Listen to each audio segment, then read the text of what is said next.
Please take your seats. Welcome to this afternoon special called meeting. We will have a silent prayer for our invocation and be followed by the Pledge of Allegiance. If you would, please stand with me.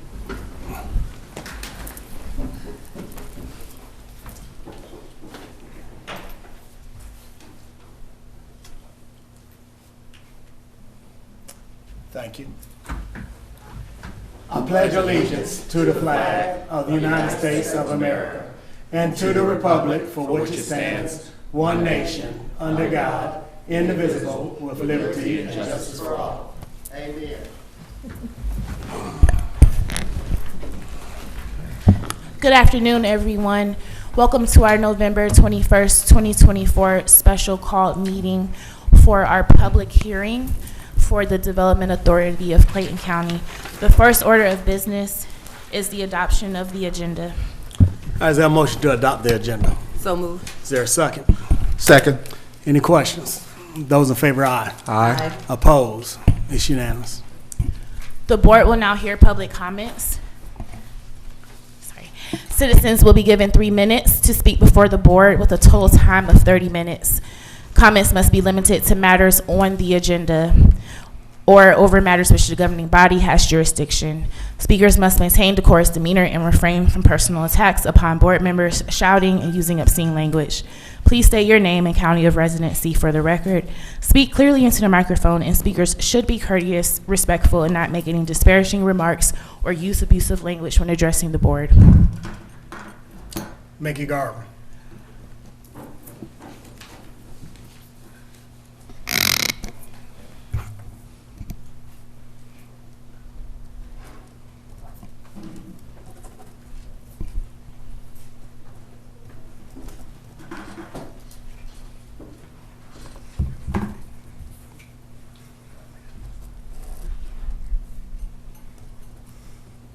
Madam Clerk, Mickey Garber, unincorporated, Rex, Georgia.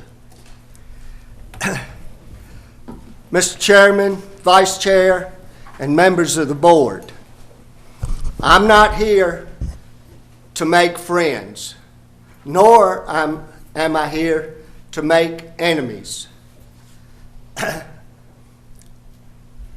I'm going to give you a statement that all people will be set free or condemned by their own words. With that being said, I will now accept any questions from the board about what I've seen at the Development Authority. Please proceed. I swear to tell the truth, the whole truth, and nothing but the truth. So help me God. Are there no questions? This is public comment. This is you presenting what you have to say. I have seen dysfunction at the board by two members who, again, I will say, by their own words, will be exonerated or condemned. But what I saw by these two men were not working faithfully with the board due to their attitude of what happened previously. That's all that I'll say at this time. Thank you very much. Thank you, sir. Timothy Vondale Jefferson.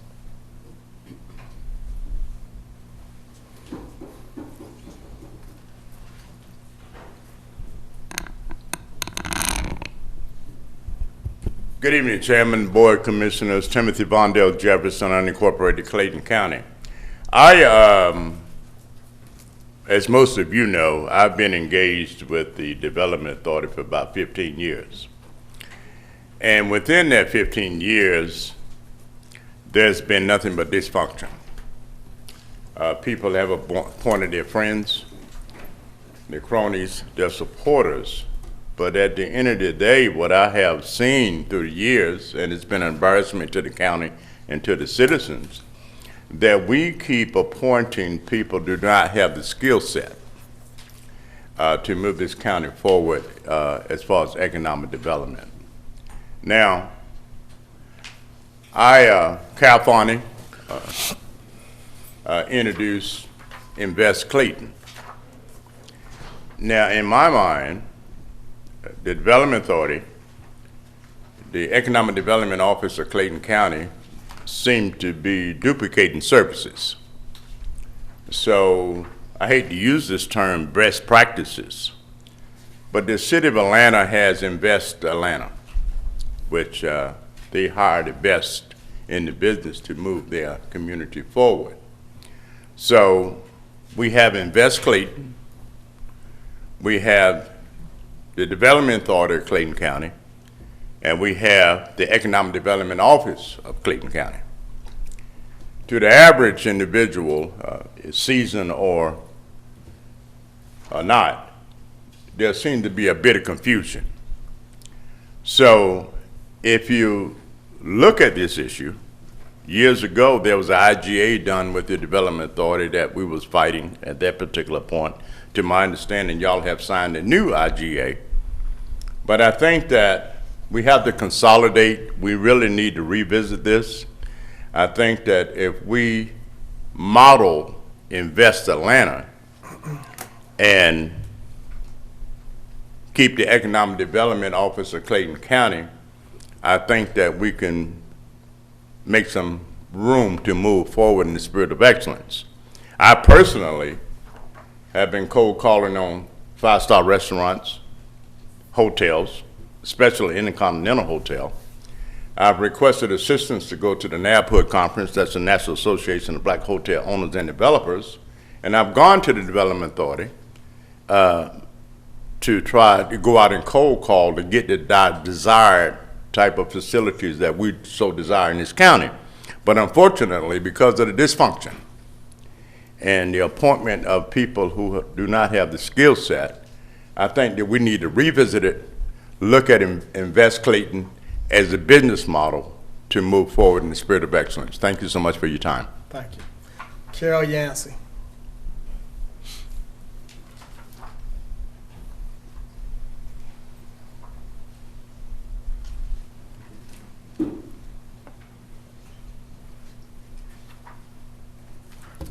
Carol Yancey, Rich, Georgia.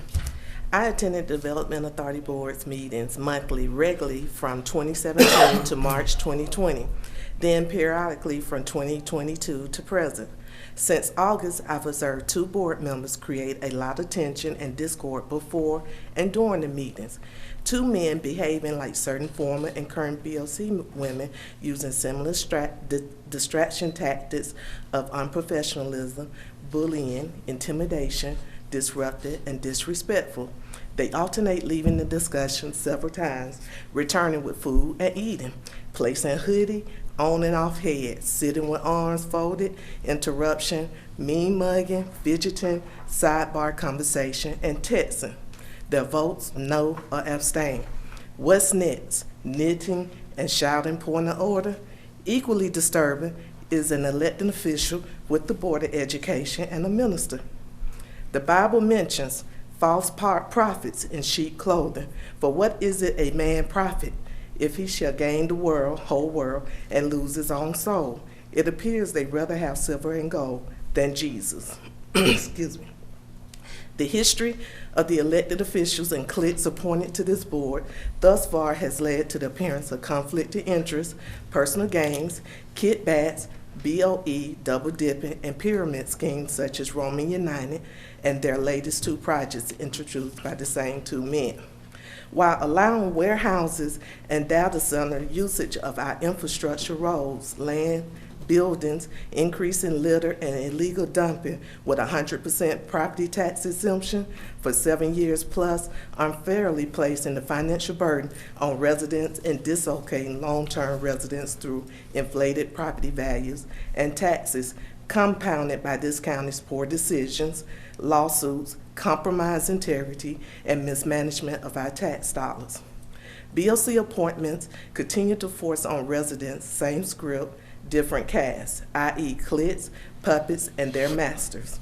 Elected officials should not be appointed to the Development Authority Board. For the sake of transparency and accountability, Why not create an advisory committee comprised of elected public officials and residents for input and oversight? Thank you. Thank you, Madam Clerk. That concludes public comment. Next, we have our agenda item, which would be the public hearing for the Development Authority of Clayton County Board members, initiated by the Board of Commissioners. And for the record, I will just make mention that this board, public hearing is initiated by the Board of Commissioners to determine whether any development authority or if Clayton County Board member will be removed from the DACC authorized by the BOC through Resolution 2024-261. And I will have, I see council's here. And I will have Mr. Reed to start off with his presentation first. Good Give afternoon. just a second. Let me get Mr. Arrington here and seated. How are you, sir?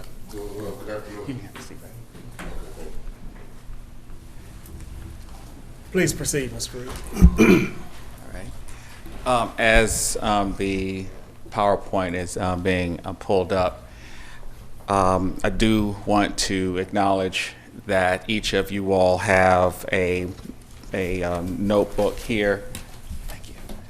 That I will be basically going through, highlighting the areas of which I'm presenting, but for the sake of the public, each area that I'm referencing will also be included on the slide. So, but for the sake of context, you have the full documents right here. So I want to start off with state law. State law, which is on page, Exhibit A, page 3.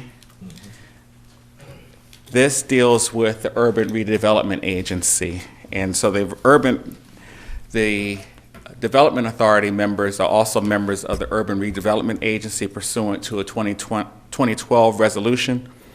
And so this section comes into play because if there's a determination that the authority member should be removed for misconduct, that would also trigger their removal from their Urban Redevelopment Agency as well. And so subsection F states that there's a 10-day notice for charges to be provided to the commissioner to be removed, and that they have an opportunity to be heard in person or by counsel. If you look pages 5 through 8 in your binder, you see that on October 16th, emails were sent to both of the affected members, Mr. Craddock and Mr. Christmas, showing that the hearing date was going to be November 7th at 5:30 p.m. At the back of your book, you'll see pages 148 through 156.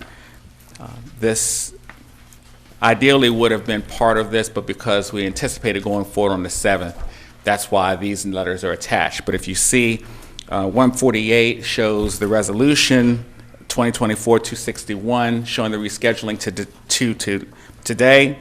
Initially, their original date was November 20th.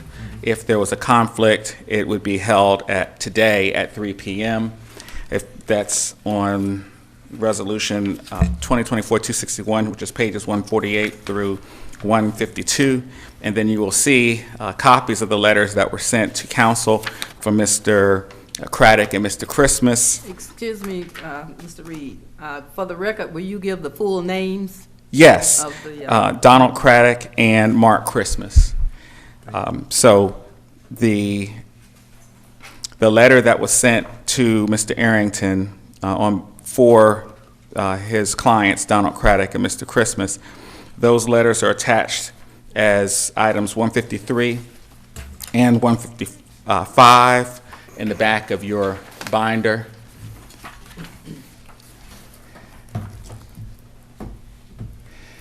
So then I also want to go back to state law referencing the Development Authority. This is Exhibit B in your book. So there are a number of sections that deal with the Development Authority. First is 3662.5.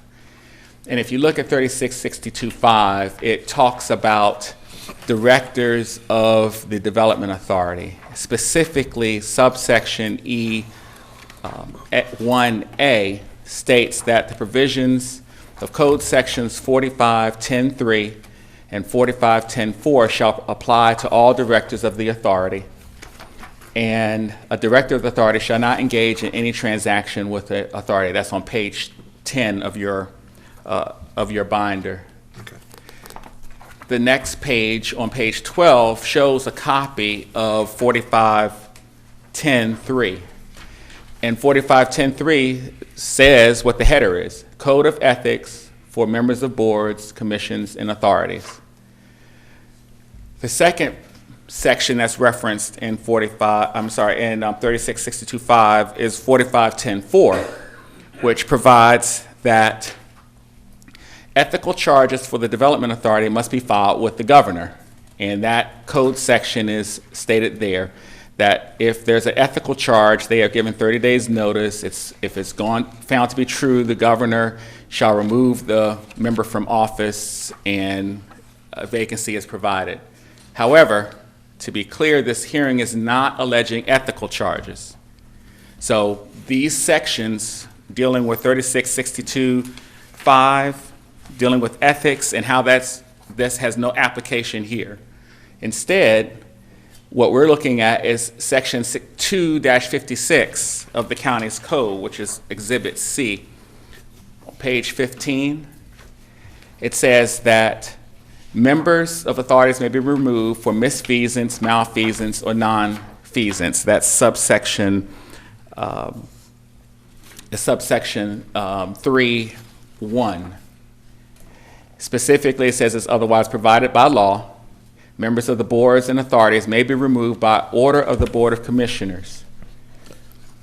And if you look at subsection 1 in that, it says in the middle of, or kind of top part of your page 15, for 1, misfeasance, malfeasance, non-feasance. Okay. Attorney Reed, Yes, can you point out the legal definitions between those three terms? great question. What is misfeasance?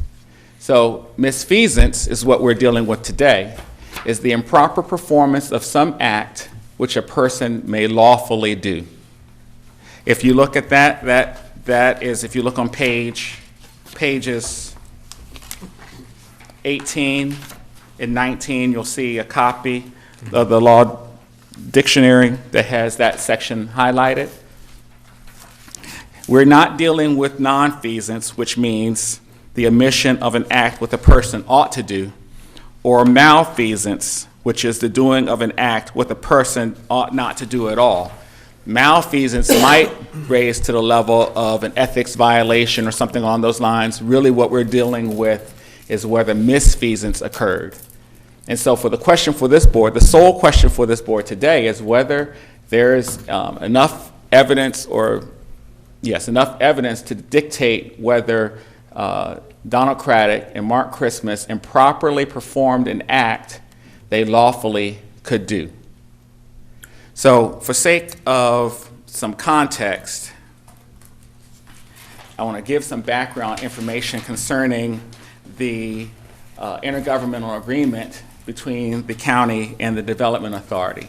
So if you look at Exhibit E, which is pages 20 and 21 in your book, the county approved, or the Board of Commissioners approved Resolution 2024-86, which approved the intergovernmental agreement, or IGA, with the Development Authority. And so I'm highlighting specific parts. And if you look on page 22, those sections are highlighted in your book. And subsection A says the authority is charged with promoting the development of trade, commerce, industry, and employment opportunities in Clayton County by attracting new jobs, new industries, and new capital investment in Clayton County, Georgia, and retaining existing jobs and businesses. The second subsection B says that the authority shall assist the county in implementing the strategic economic development plan prepared by Clayton State University. I'll skip the rest of that, and approved by the Board of Commissioners on November 2nd, 2021, in Resolution 2021-231, which is otherwise referred to as the Strategic Economic Development Plan. So what is that? So that Strategic Economic Development Plan, I did not print all of it, but if you turn to page 27, that is the plan that this board adopted on July 13th, 2021. And there were several sections relating to that economic development plan, but for purposes of today's hearing, I'm only going to deal with the matter that's in front of you all, which is relating to housing. So there were a number of priorities for economic development, and that's outlined on pages 29 through 33. And on page 30, just to give you a minute to turn, you see that when it dealt with priorities for Clayton County economic development, it highlighted that most respondents indicated that single-family houses rank as the highest important for types of housing that should be built in Clayton County. And then when you turn another page over to page 32, the key takeaway, if you look under transportation and housing, they said a strong need for housing choices, single-family houses. So that is what this board adopted as the Strategic Economic Development Plan in 2021, which the authority was to help facilitate. So moving on to page 34,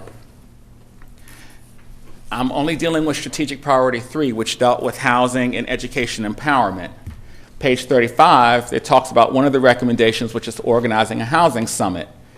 I'm not going to read all of that, but you look at the suggested agencies that are there: Clayton County Office of Economic Development, Housing Authority, Community Development, Clayton County Water Authority, Clayton County Chamber of Commerce, Transportation Development, Clayton County Land Bank Board, and Georgia Power. The next recommendation under housing was to establish a program for vetting of housing proposals that sustain Clayton County's economic development priorities. That's on page 36. You look at the 7 things that are there in the suggested agencies: Office of Economic Development, Housing Authority, Community Development Department, Clayton County Land Bank Board, and Clayton County Public Schools. Page 37, another recommendation: deploying homeownership initiatives, supporting, among other things, expansion of the housing base in the value range of $250,000 to $500,000, increased representation of middle to high income households in the county, and a few other things there. And if you look at the recommended agencies: independent real estate developers, construction firms, Community Development Department, Clayton County Office of Economic Development, MARTA, Chamber of Commerce, Southern Regional Medical Center.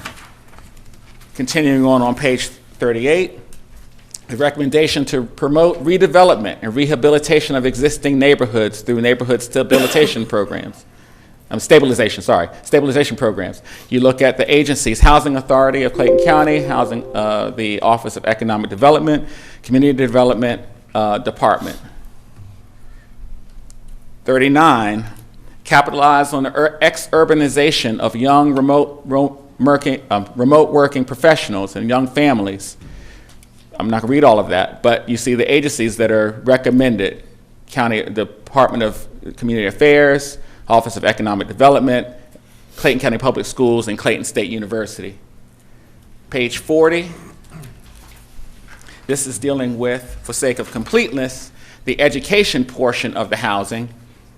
Again, I'm only putting this here so that the citizens and the board recognizes that I'm including all of the part of that subsection 3.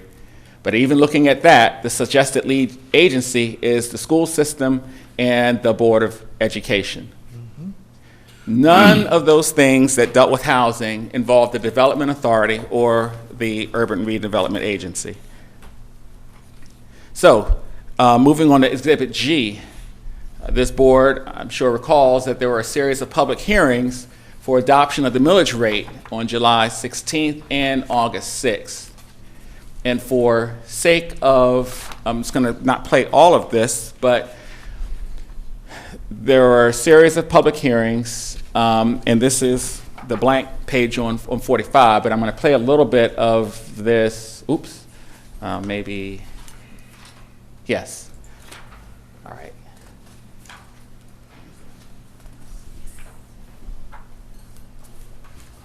Oh, sorry.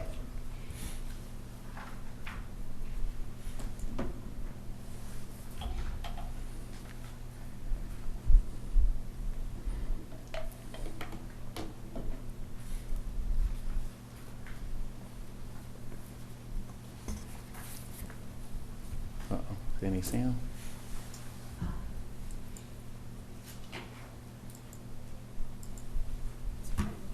Oh.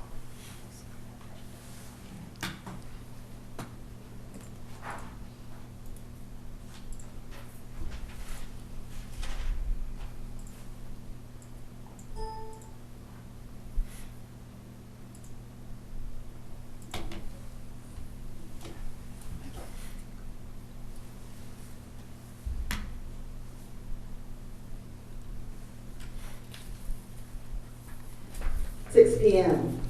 On July 24th, an ad will appear in the... So let me start before, to give a little bit of context. Where I'm starting now is the present part of the presentation from our finance department, giving a snapshot of the county's financial picture. So I'm picking up there in this. Clayton News Daily for the third hearing as well as the adoption. On August 6, 2024 at 6 p.m., we will have the third hearing and the adoption of the millage rate for Clayton County. We're going to start with the budget. The budget sort of drives the millage rate. We had a perfect storm during this year's budget. Expenses increased and revenues decreased. Medical service fees increased $4.9 million. Contractual costs increased $2.7 million. The county liability insurance increased $1.4 million. Medical claims increased $1.3 million. R&M buildings increased $3.3 million. Minor computer equipment increased $500,000. Electric, water, gas, and oil increased $1.4 million. In addition to that, we had new mandates from the state legislature. We had an ethics board that we needed to fund this year. We also had increased salaries for some of the elected officials. To go with the increase in expenses, we had a decrease in revenue. The public utility tax decreased from $15.1 million to $7 million for an $8 million decrease in revenue. The requested expenses by departments for this year's budget totaled $383.7 million. The forecasted revenue was $284 million for a $99 million difference. The budget cuts across departments total $66.8 million. The board decided not to reduce any services to the citizens of Clayton County. As a matter of fact, they enhanced some of the services. In order to do that, we had to increase the millage. The Tax Digest is an official listing of all property and assessed value of the property and the taxes levied on the property. The assessed value is 40% of the fair market value. Less any exemptions the citizen or the homeowner may qualify. In the paper this year, we had to advertise a 31% increase on millage. That's the increase over the rollback rate. That is not the increase over last year's millage rate. Okay, I'm going to stop right here. The next part you're going to hear is comments from the citizens.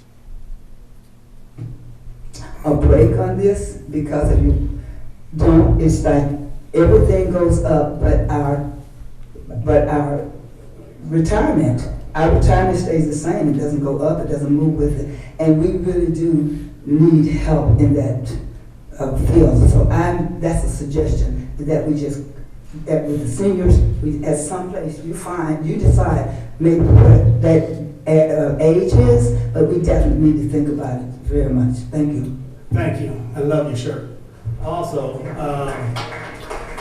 if you would, please put your cell phones on silence. Please, either cut them off or put them on silence. Okay, I must. Buchanan.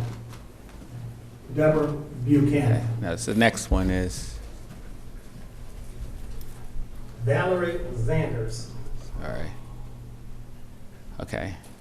It's the next citizen that's coming up. Distribution centers going up, and I'm thinking that should be revenue for the county. And then when I look at the money that we're spending and the rates that have gone up for school tax has gone up way high. I believe in education. I believe in what we're doing and what we're doing with our high schools and renovation. At the same token, we have to look at the homeowners are paying those school taxes. In addition to wanting to increase the millage rate, that's putting a lot of burden on homeowners that are trying to bring value and want value in this county. I think that we should and look at how we can better manage the county expenses versus trying to raise them on homeowners. I know the revenue's coming in. I don't know if we've correctly gone over, maybe we need to have a hearing of where the county expenses are exactly coming from. And have they increased, have they decreased? Because we don't understand what the county revenue has been. Has it grown since we've seen all these things going on? I know a lot of construction that's going on. A lot of that stuff is SPLOST money. So that's not even necessarily our tax, our property taxes, that's penny sales tax. So we're very confused on how is the county losing revenue, and what are we going to do about that lost revenue? Is the businesses that are coming in going to eventually increase the revenue of the county? Is that where we're going? Right now, the way it's looking, if we're losing revenue, we have to ask the question, why are we losing revenue? And that's the big problem, because if we keep losing revenue, it's looking like we'll keep raising our home, our taxes, our property taxes. So it seems like the root of the problem is that we're not getting enough income for our county. That needs to be addressed. And we need to hear how are we addressing this revenue problem that we have in the county if it's not bringing in enough revenue to run our county the way it needs to be run. So I guess that's my comment here. We need to deal with the root of the fact of how are we increasing or how are we going to increase the revenue of our county so that the burden doesn't have to be all on the property owners. Thank you. So I'm going to summarize. So as of July 16th, the county reported a perfect storm of increased expenses versus revenue shortfall. The board anticipated adopting a millage rate increase to address the issue. The citizens expressed some concern over the millage rate increase effect on seniors and the need to increase county revenue to prevent a recurrence of another increase. So that's the background. Now we're going to move to the documentation surrounding the presentation of the housing project to the authority. So this begins on page 47. I note just that all of the records of which I'm showing you were provided to this board in a letter from the Development Authority. A complete copy of that letter I will be providing to the clerk, along with the certification of these records that are provided as being true and correct copies. So on page 48, the Development Authority held a meeting on February 15th, 2024. That shows there the minutes. I just gave the top of the minutes showing that the meeting was held and who was present, to include Donald Craddock and Mark Christmas. On page 51, Authority member Don Craddock disclosed that he and Mark Christmas were partners in a company known as Pro Clay.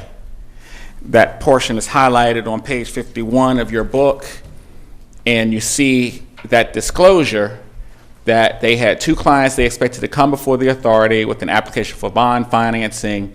It listed a number of people to whom he provided services. So if on page 150, this is the last 2 pages in your book, you'll see some emails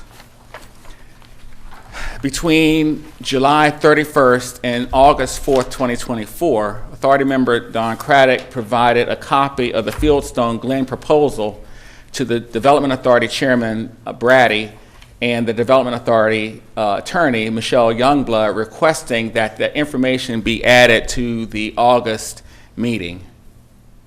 And that's just a copy of it. As you can see, he says on Sunday, August 4th, this proposal has been distributed to all of our board members and must be placed on the agenda for the August meeting.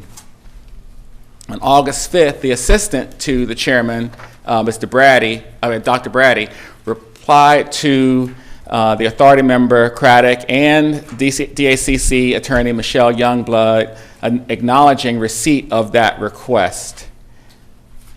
The name, Somanitha Mulate, I believe that's her last name, you'll see that name referenced a little later on, but she is the assistant to the authority chair.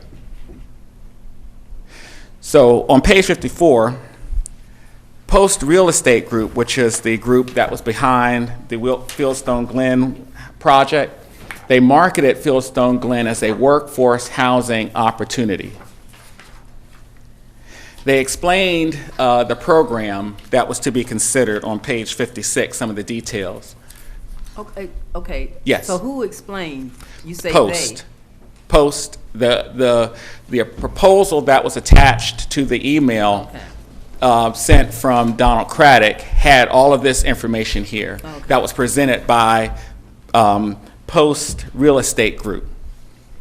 And so what they were proposing through Donald Craddock and Mr. Christmas and Mark Christmas was on page 56 of your book.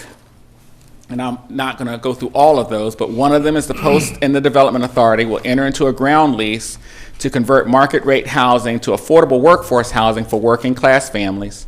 Post will obtain a 100% property tax abatement during the term of the ground lease, and they set forth additional terms relating to risk and affordability that are further outlined on page 56, but aren't material to this point. On page 57, the summary of proposed economics, there was a upfront fee of $170,000, a net cash flow years 1 through 10 of approximately $328,000, almost $329,000, and then a projected disposition fee to the Development Authority in year 10 of a little bit more than $1 million for the total economics to the Development Authority of a little bit more than $1.5 million.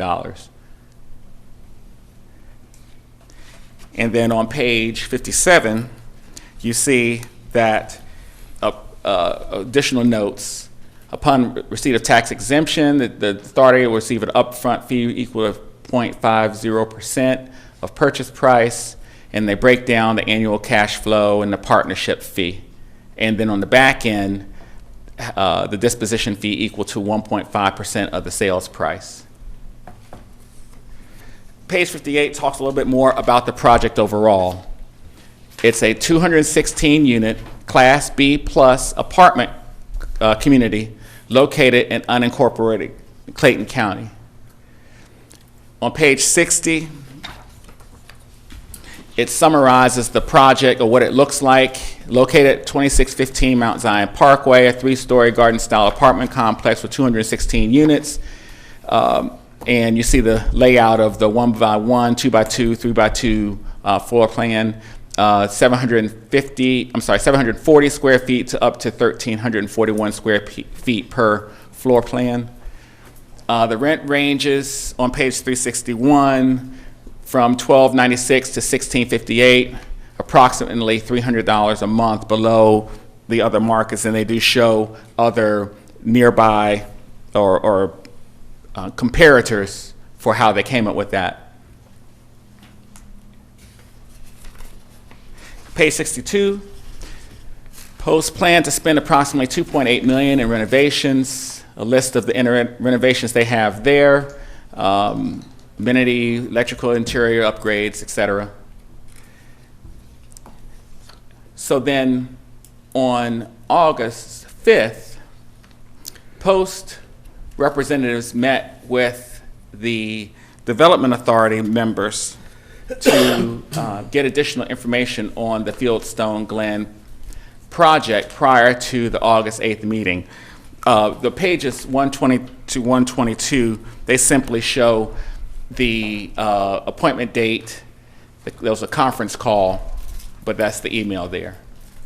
The transcript of that meeting is provided, and that's on pages 71 through 119. I'm not going to go through, obviously, every page on there, but I do want to highlight a few areas there. As I mentioned before, the Somanitha Mulate, if I pronounce her name correctly, you'll see that name mentioned a lot, but part of that was because there were technical issues that Dr. Brady was not able to get on, so he had to go through her computer. So you'll see a number of times that her name is mentioned there, but it's actually Dr. Brady, the chair, who was asking these questions. So on page 85, Authority member Donald Craddock introduced himself at the meeting.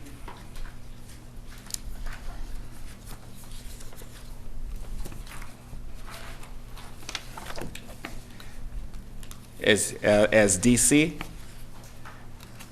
Authority member Christmas, he also introduced himself as attending that meeting on page 86.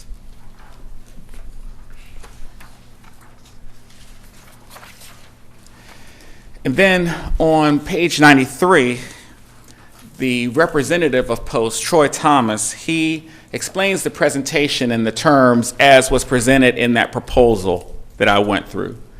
So the authority will receive a fee of $170,000, annual fees of $28,000, and project a little bit more than $1 million when they sell the property. And he said there's no funding needed from the Development Authority. But then there were some additional questions that were raised from the chair. The name here, when it says Somanitha Mulate, if you read through that, it's actually Dr. Brady using that computer. So he said, I'm looking at how long do you typically hold a property? Troy Thomas said, well, Post doesn't have any intention of selling the asset. So the 10 years that was going to be $1 million that was going to come to them was only going to be realized once they sold the project. But if they never sold the project, then that $1 million would not come to the authority. And then on pages 101, 104, and 108, Troy Thomas, the Development Authority, will receive an upfront fee, annual cash flow fees, and if Post were ever to sell, a disposition fee, and affordability day one. And so again, your plan is to in perpetuity or to hold longer. Yeah, that's the way we're looking at it. Our investors do have the ability to force us to sell, but they want the affordability as well for their own fund requirements. And then there's a summary of those terms by the DACC chair. Those highlighted 101, 104, 108 is where those highlighted references are coming from. Mr. Thomas from Post admitted that the project would be 100% tax exempt for the foreseeable future. On page 102, he says, well, in response to the question from the DACC chair, so for perpetuity, this will be 100% tax exempt because it will be owned by the Development Authority, leased back to you all. And he responded, our investors don't have the intention of selling, but we don't have a minimum, I guess a planned minimum. We're using a 10-year fixed rate. And And then he also stated that there would be a 12% rate of return on that investment over the 10 years. There on pages 117 and 118 in response to one of the other authority members, Emma Godby. On 145, page 145, the Development Authority, they held a meeting on August 8th. And this was the meeting, if you recall, I mentioned that Donald Craddock said, please make sure this is on the August meeting. That August meeting was the August 8th meeting. And so, again, the header of the minutes shows who was present, Mark Christmas, and Donald Craddock, among others, as well as, if you look at the bottom, Elliot Voss and Troy Thomas of Post Real Estate Group, attending remotely via Zoom. On page 130, the request was that the developer purchase the property with their own funding, transfer the property to the Development Authority, and lease it back under a ground lease or use structure for 50 years.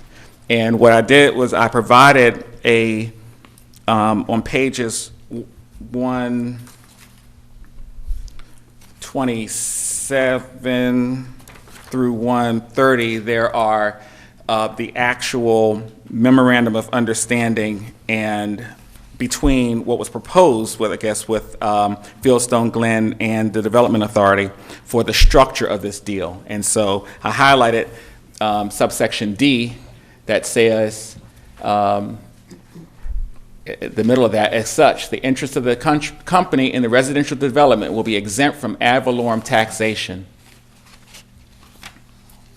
And then, again, on 145, they reiterate, they propose to purchase the property using their own funding, then transfer title to the Development Authority, lease it back under a ground lease or use the structure for 50 years, and essentially making the property tax exempt for 50 years.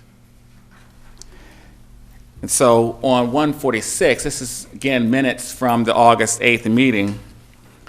Then authority member Rodney McDaniel said, well, the property taxes in 2022 and 2023 were $400,000 and $370,000 respectively. And county tax records actually confirm that data. Hopefully it'll pull up here. Yes, go ahead. I just want to make this clear. So this means that, according to the board member McDaniel, that we would have been losing, what was that amount again? 400 and 370. It was $400,000 that we were giving away? So it would have been, instead of, and again, this is the tax records, again, just so you see, 2615 Mount Zion property right here. Okay. And then if you look at what the taxes were billed and paid, going back to 2012, 203, and then it dipped a little bit, and then the 315, 408, 406, 373, 483. What would have, instead of being 483,000 roughly for 1 year, it would be a little bit more than over 500,000 over 10 years. And we were giving that away. We being the development. If this had been approved by the authority, what would have been, it would have been, the authority would have had an agreement where the county would not receive taxes of 483, but the authority would receive over 10 years a total of approximately $5,000. Wait a minute. Wait, 5? 1, 2, 3, 4, 5. 500,000. Yes. 500,000. Yes. Okay. Over 10 years. Okay. Over 10. Okay. Yes, not 500,000 a year. 500,000 over 10 years. Yes. Instead of 400,000 1,000 plus 1 year. a year. Yes. Just want to make it clear. Okay. And on 146, the minutes reflect the authority's lack of really any insignificant consideration of the project. The minutes show Dr. Brady moved to approve the project for purposes of discussion. There's no second. The matter failed for lack of a second, did not reach a vote. So that's some of the background information, and let me explain why I believe that this evidence is sufficient to support a removal from the Development Authority and extension the Urban Redevelopment Agency under these two code sections. So the authority's intergovernmental agreement with the county was to provide projects of economic benefit and facilitate its role in the county's strategic economic development plan. Both Craddock and Christmas were on the authority when the IGA was approved in April. Neither of them were new appointees. And while housing is a part of the county's strategic economic development plan, the types of preferred housing was single-family residential. Prior to bringing the Fieldstone project to the authority, it was public record that the county was considering a millage rate increase. Again, that meeting was held in July. Right. Due to decreased revenue and increased expenses.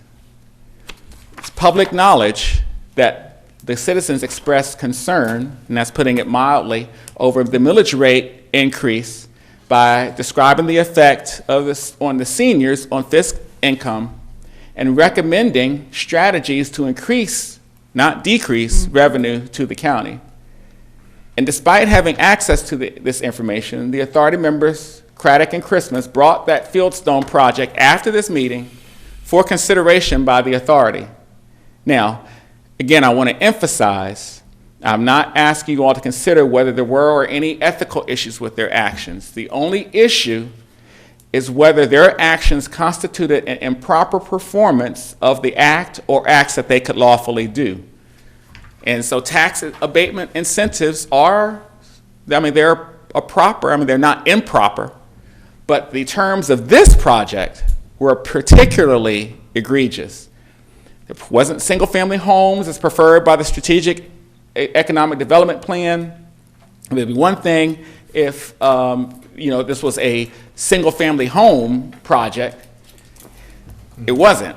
The housing choice was not targeted to middle to high income earners, as was presented in the plan. The type of the project was not one in which the Development Authority played any role under the IGA or the county's Strategic Economic Development Plan. Strategic Economic Development Plan. The proposed income of 1.5 million over 10 years, or at least that's what was said on paper. But then once there was additional questioning, the actual income would have been approximately 500,000 over 10 years, because the $1 million, even if even that was included, you still would have been losing money. But now you're taking that out because they said they had no intent of ever selling the property, which that $1 million would have never come. So you have an indefinite abatement of a property with a taxable value of approximately $400,000 a year. And to show how poor this was, upon hearing the term of the proposal, the authority didn't even put the matter to a vote. That tells you right there, if you're bringing a property that you want your board members to consider, and you don't even get a second to even consider whether they even come to a vote, that tells you how poor and how egregious those terms were for this project. And so based on these facts, we believe that there's sufficient evidence to find that the authority members, Don Craddock and Mark Christmas, improperly performed an act they had the right to do. They had the right to bring the project, of course, but bringing a project with such poor terms under these conditions amounted to misfeasance. And so there's two motions which I am going to pass out the language, should the board agree with that assessment, that the board can make a motion, one of two motions. One, to order Donald Craddock be removed from the Development Authority of Clayton County and the Urban Redevelopment Agency effective immediately. Oops.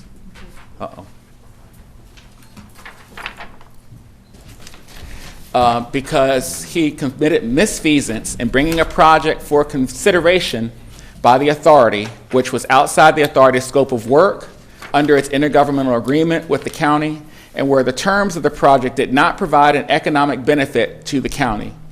And a second one would be to order Mark Christmas to be removed from the Development Authority of Clayton County and the Urban Redevelopment Agency effective immediately because he committed misfeasance in bringing a project for consideration by the authority which was outside the authority's scope of work under its intergovernmental agreement with the county and where the terms of the project did not provide an economic benefit to the county whatsoever.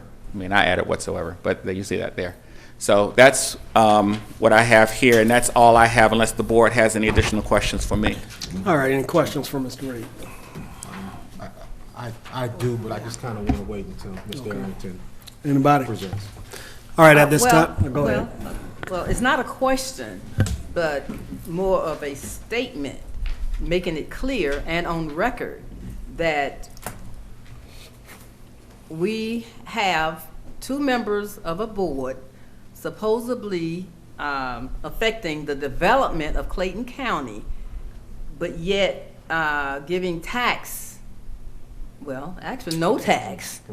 Right, taking away at least $400,000 to $500,000 a year, and citizens already coming, asking us for assistance and working something out so we would not have to raise the millage rate or, pertaining to property taxes. But yet we have two members that just inconsistent with what I would think that the BOC is all about, and I would think what the Development Authority is all about, which is why you said, that about not getting a second for this project. So I just want to make that clear for the record that that's what I heard.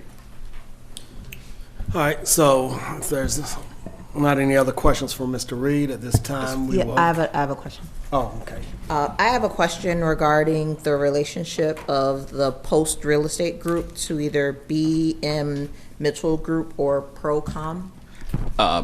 It does. I believe that the citation to those two was just made in February, but that wasn't necessarily that those were the only ones.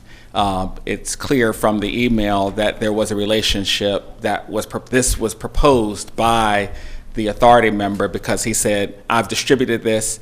I'm sitting here in the meeting to propose this on behalf of their relationship, and I want this on the August meeting.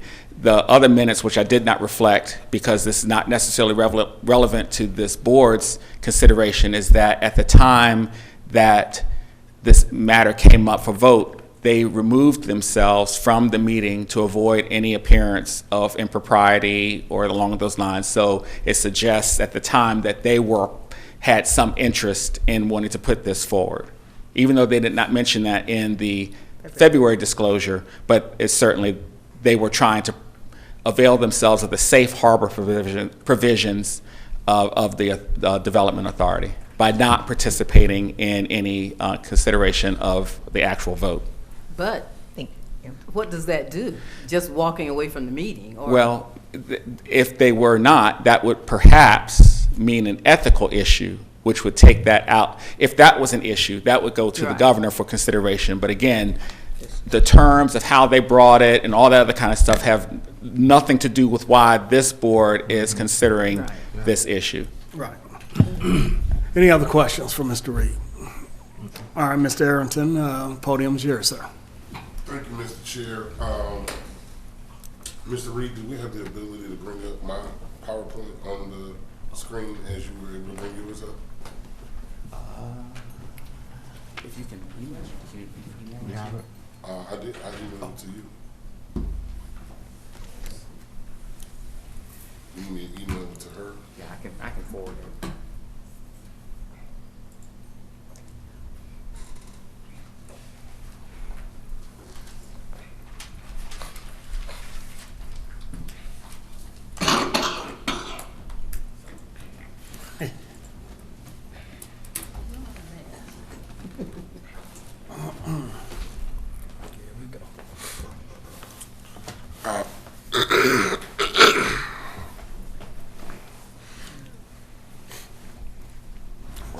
I guess I'll wait for the other member to come back.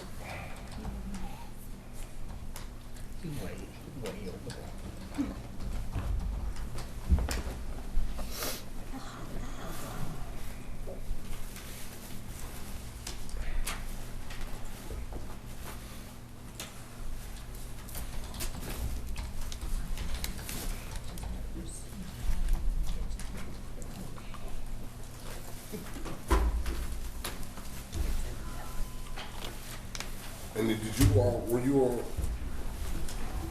able to give them copies? I had this one. Just one, okay. So I will, I'm good on the triple. I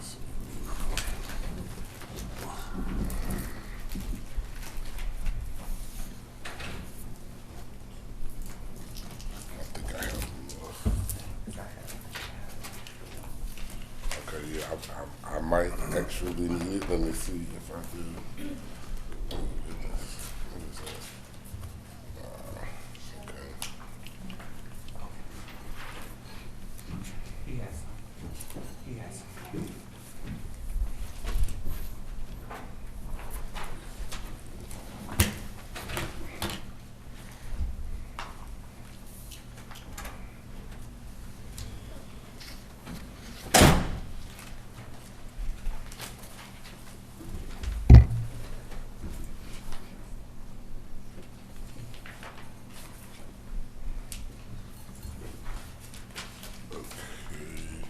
So I think I do have yes, I do have enough.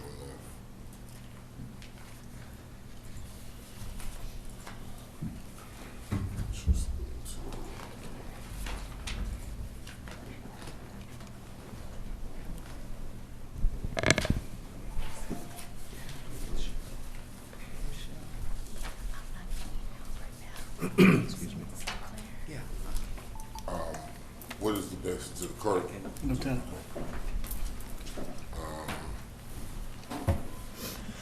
All right, that's two. Give me 1 second. I'll give you 3 more. And that's 3.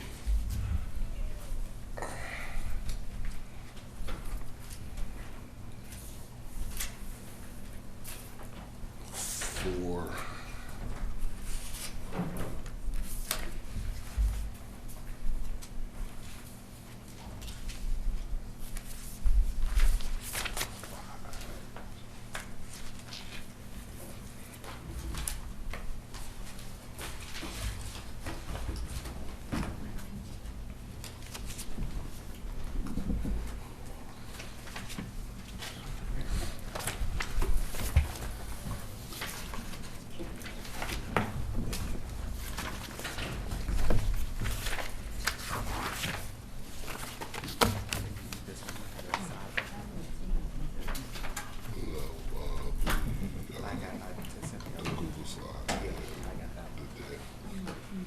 And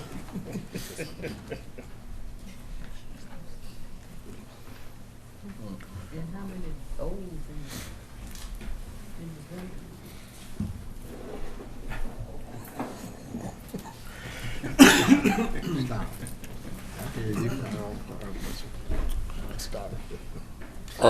Good afternoon, Mr. Chair, board members.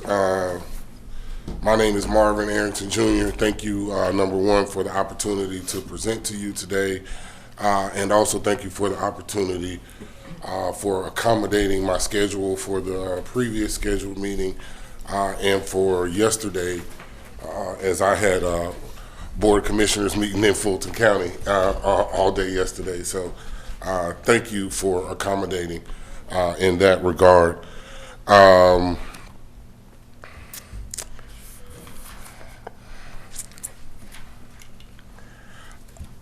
me see if I, okay, so looks like I've got a typographical error there on the front page. Should say Development Authority Removal Hearing.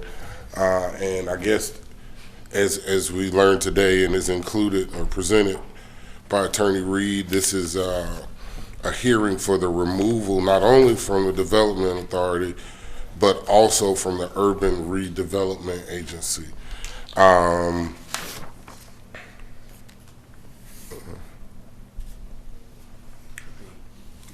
To the right. Okay, there we go.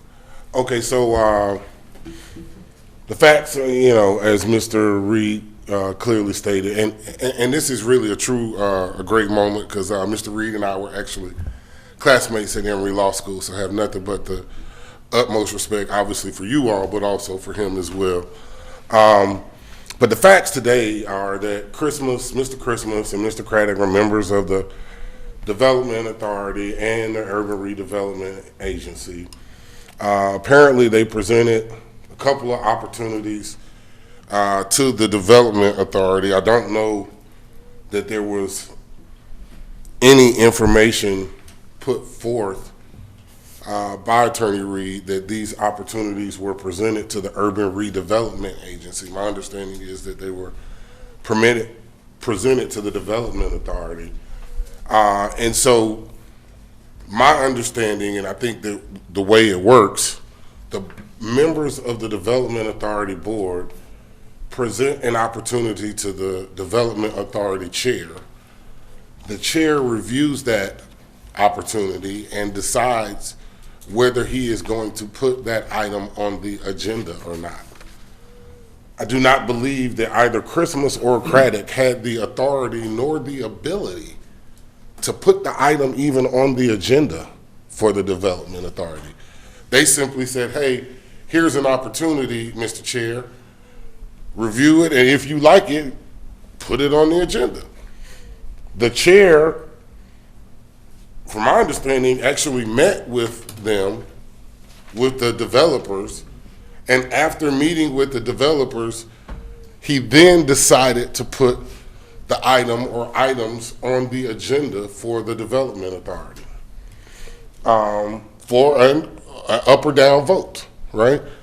And so the facts here are that the Development Authority ultimately did not approve the proposal, and we heard from Attorney Reed, there was not even a second. So,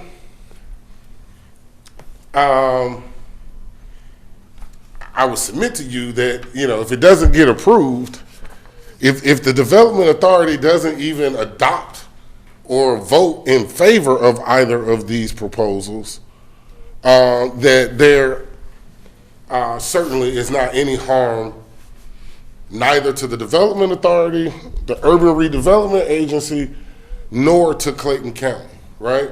I heard Commissioner Hambrick asking about losing the money, and it seems that per the proposal that there might have been an opportunity for that money to be lost, but since the Development Authority did not adopt the proposal or enter into the agreement, I would submit, Commissioner Hambrick, and to all of you, that there was no money lost.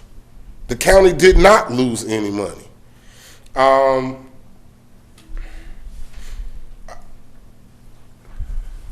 Development Authority, so there was a resolution, I guess, passed by the Board of Commissioners, adopted on October 15th.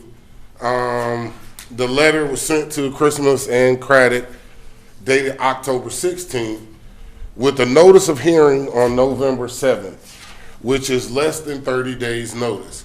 Now, we heard Attorney Reed talk about the ordinance for removal from the Urban Development Agency, and that only 10 days' notice was needed. And I think that is on page 3, or actually page 4 of his book.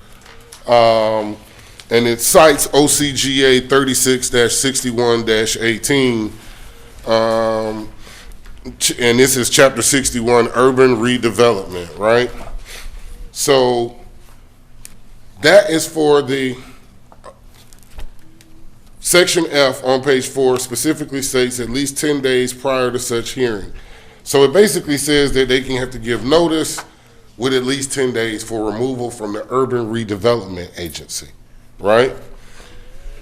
Well, if you look at page 5 of Attorney Reed's package, which is the letter from Clayton County, from Attorney Reed, that's dated October 16th, that provides the November 7th date, there is no mention of the Urban Redevelopment Agency. This letter that is dated October 16th says hearing to remove DACC board member, Development Authority of Clayton County. So even if I accept, and I will take Attorney Reed at his word, that only 10 days notice and the statute says it, only 10 days notice is needed for removal from the Urban Redevelopment Agency. I would submit to you, however, that 30 days notice is needed for removal from the Development Authority of Clayton County.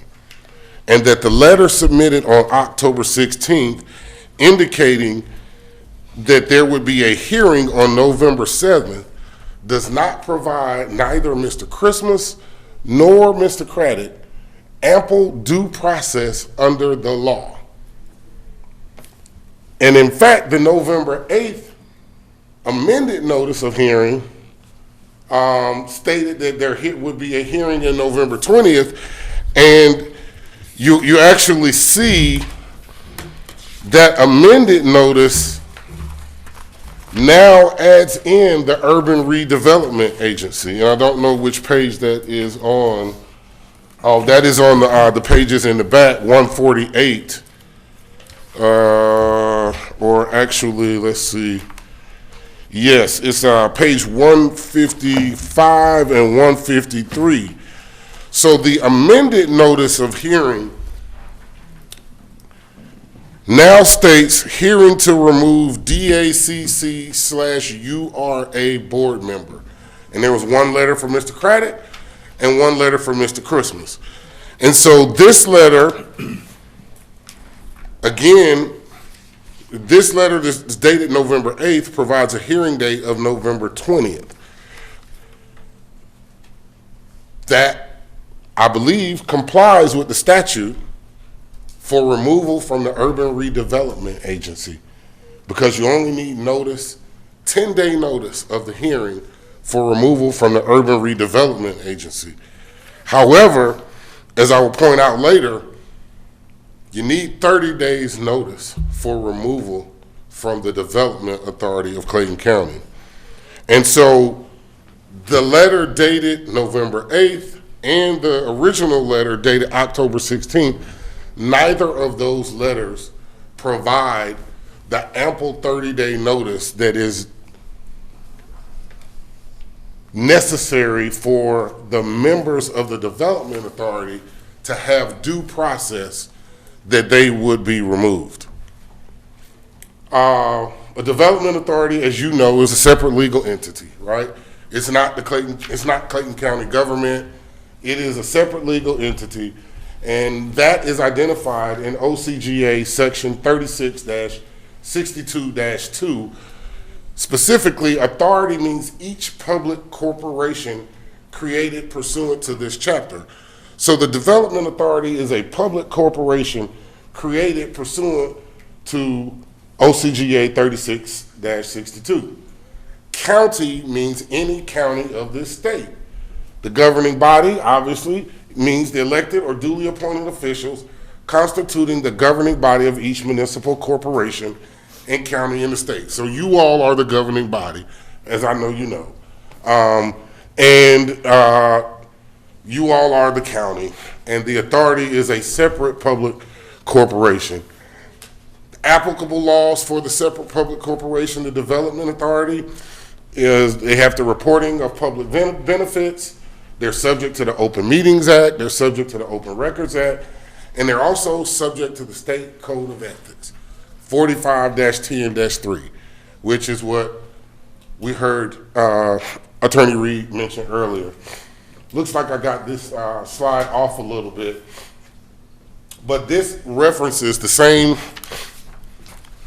ordinance, Clayton County ordinance, that is in Attorney Reed's book on page 15, section 2-56.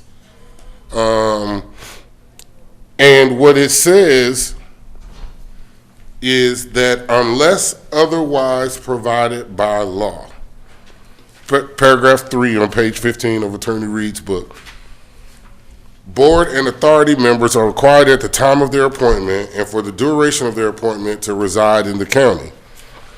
Further, unless otherwise provided by law, members of the boards and authorities may be removed by order of the Board of Commissioners for misfeasance, malfeasance, nonfeasance.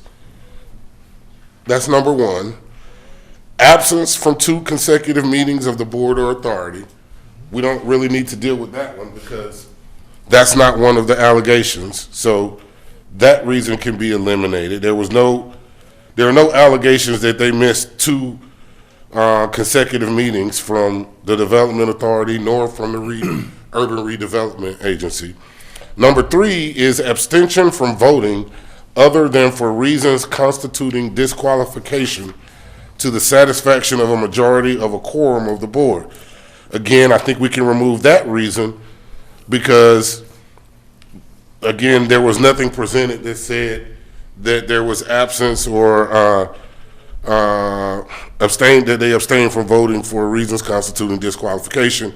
In fact, we heard the exact opposite, that they properly disclosed that they had an interest and recused themselves from attending the entire meeting where the proposal was put forward. Or 4, upon finding of a violation of any state or local law pertaining to ethics for members of a board. So we could take that one out as well because Attorney Reed said we're not here because they violated any ethical rules. So then that means that they can only be, pursuant to this statute, they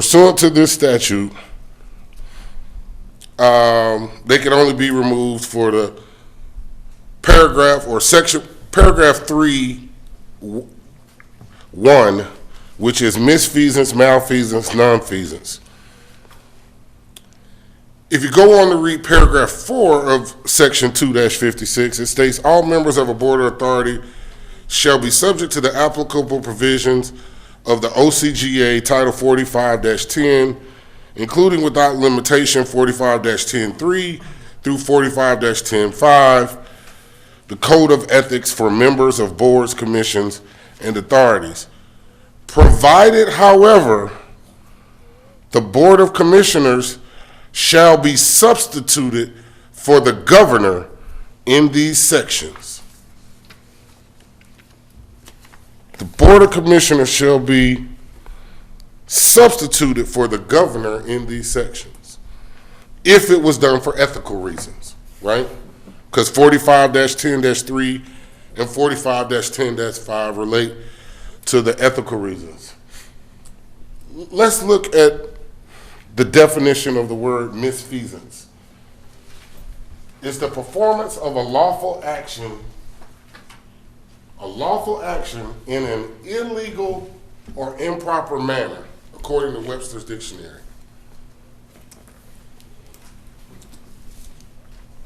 I didn't want to just use one definition from one source, so I looked up another source. The Cornell University Legal Institute states that misfeasance is the improper performance of a lawful act that causes harm or injury to another person or entity. Let me say that again. That causes harm or injury to another person or entity. This proposal was never adopted.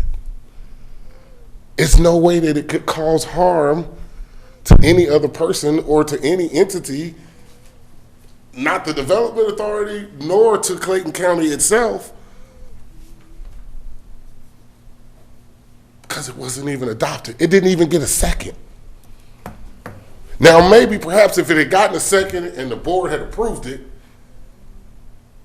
and there had been another tax year and there was tax money missing, then you could come back and say, you know what, that caused harm to the county. It actually caused harm. What we're talking about here is something that perhaps had the potential to cause harm.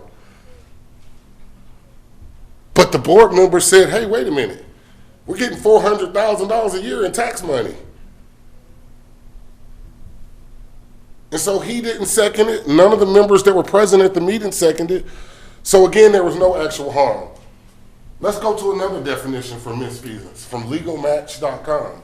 Misfeasance in law refers to the improper performance of an act that a person may lawfully do resulting in harm or damage. Again, no harm or damage.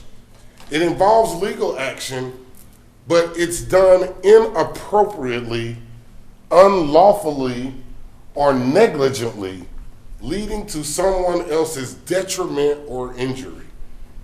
It's not about committing an act that is outright illegal.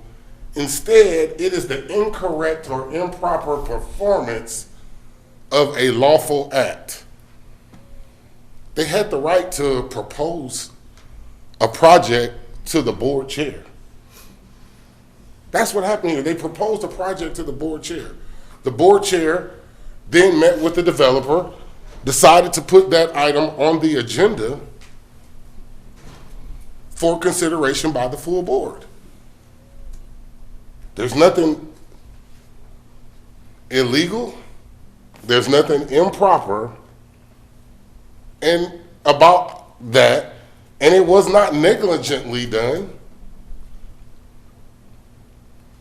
So nothing illegal nor improper, and there was no harm caused because the board did not proceed with either project.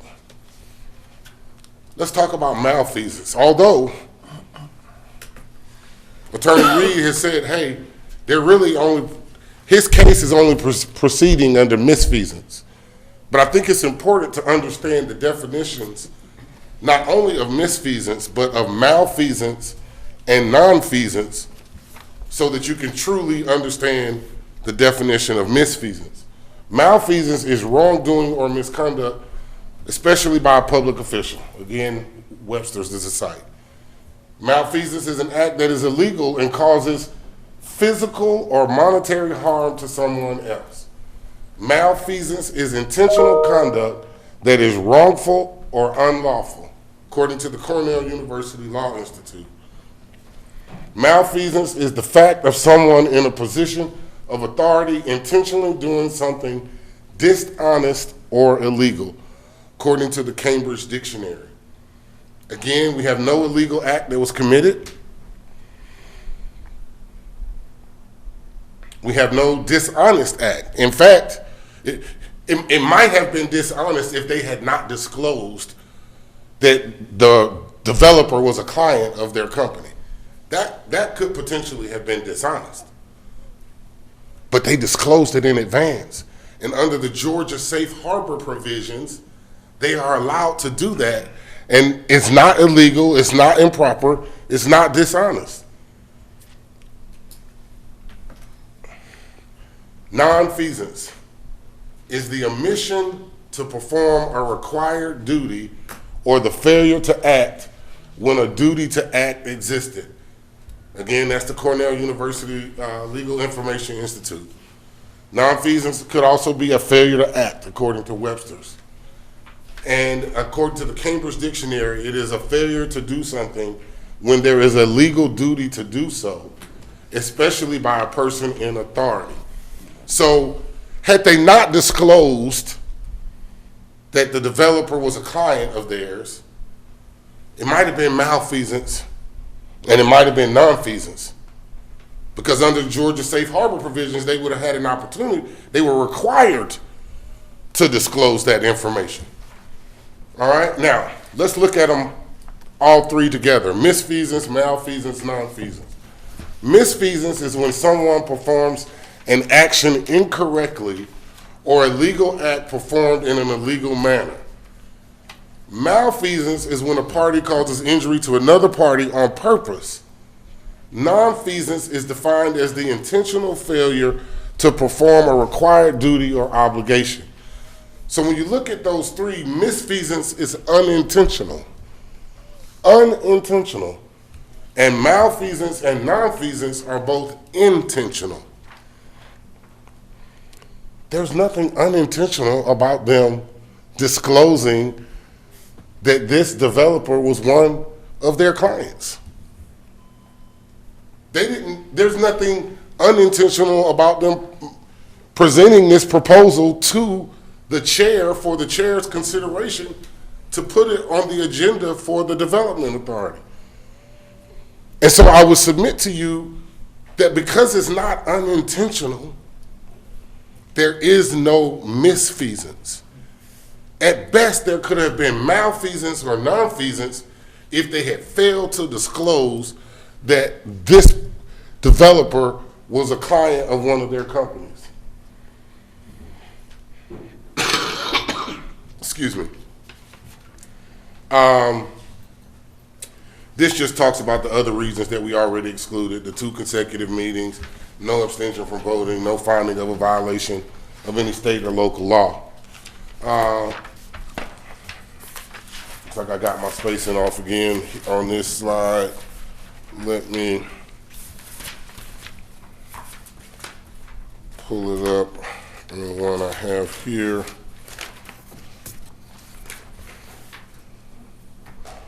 In front of me. OCGA 45-10-4 governs removal of the development authority of development authority members, and Attorney Reed did a great job of outlining what OCGA 45-10-4 and this is the statute. This is the state statute that authorizes the governor to remove members of the development authority, but only after giving 30 days notice. 30 days notice. Due process. Without due process, the government cannot deprive any citizen or any person of their rights without due process of law. Due process of law, according to the Georgia legislature, is that for removal from the board, the development authority, you have to give them 30 days notice of a hearing. And we've already pointed out that that was not done in this case. I won't go through the rest of it because Attorney Reed said, hey, they're not doing this for ethical reasons. What I will submit to you is that I believe that this is an attempt to circumvent this statute. I believe that this hearing to remove them is an attempt to remove them for ethical reasons by trying to find another reason to remove them. This matter has not been filed with the governor. The governor did not designate this board to conduct a hearing. The members, the accused, were not given 30 days notice. And if the charges were found true, only the governor has the authority to remove them.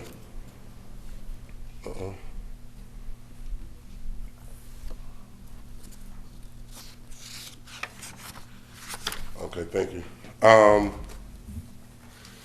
I would submit to you that the resolution passed by this board on October 15th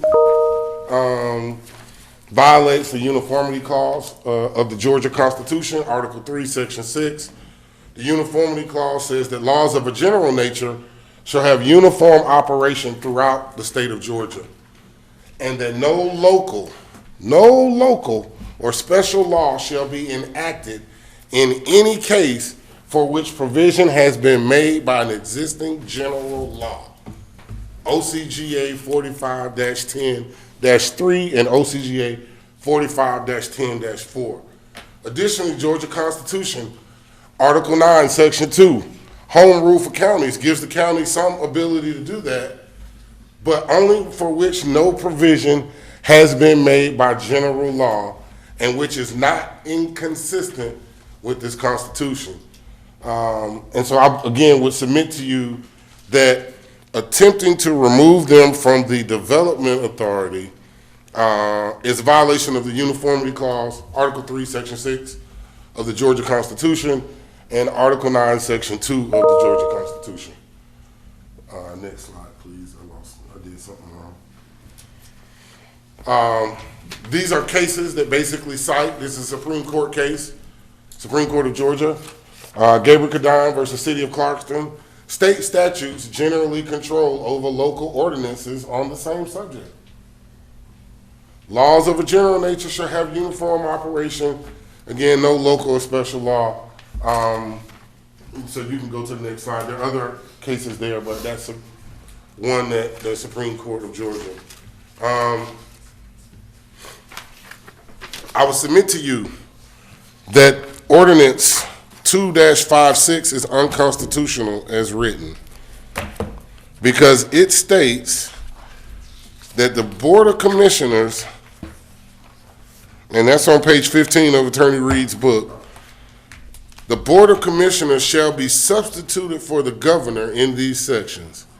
I will submit to you, again, the uniformity clause and the Georgia Constitution and the Supreme Court of Georgia. This ordinance, section 2-56 of Clayton County Court of Ordinance, is unconstitutional as written because it says that this board has the authority to replace the governor from hearing ethics matters, and that this board can substitute itself into the governor's shoes. I will submit to you that that ordinance, as written, is unconstitutional. Mind you, I know you guys didn't write that, right? These ordinances been around on the books for years. So, but I would submit to you that that ordinance, as written, is unconstitutional. Next slide, please, ma'am. Thank you. So I'll go back to the fact that the Development Authority is a separate legal entity. The Urban Redevelopment Agency is a separate legal entity. While there may have been, there was no notice in the October 16th letter that there would be a hearing for removal from the Urban Redevelopment Agency. There was notice in the October 16th letter that there would be a hearing for removal from the Development Authority. And I would submit to you that the law, the state statutes, require 30 days notice for removal from the Development Authority.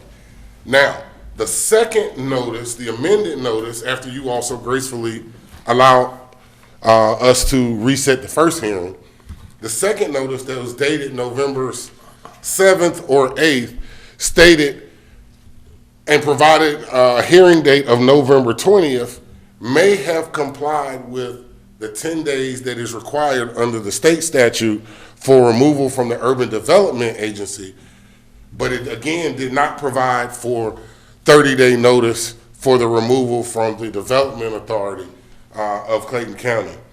I would submit to you additionally that the county ordinance does allow for removal, 2-56 does allow for removal for misfeasance, malfeasance, or nonfeasance. However, there was no misfeasance in this case. Again, misfeasance is unintentional.